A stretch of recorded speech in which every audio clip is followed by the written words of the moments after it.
আসসালামু আলাইকুম। দেশে বিদেশে ভাইয়েরা কেমন আছেন?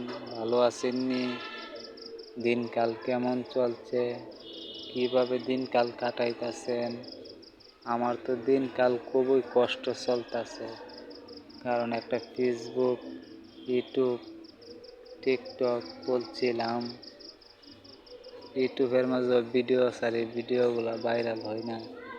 খুবই কষ্টের মাঝে আছি, কিন্তু সবার ভিডিও ভাইরাল হয়, আমার ভিডিও ভাইরাল হয় না।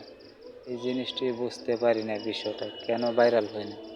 আমি কি জনগণের কাছে কি দোষ করছি না অপরাধ করছি? আমার যেন জনগণের লাইক দেন, ভিডিও লাইক না দিলে তো ভিডিও ভাইরাল হয় না, ঠিক আছে?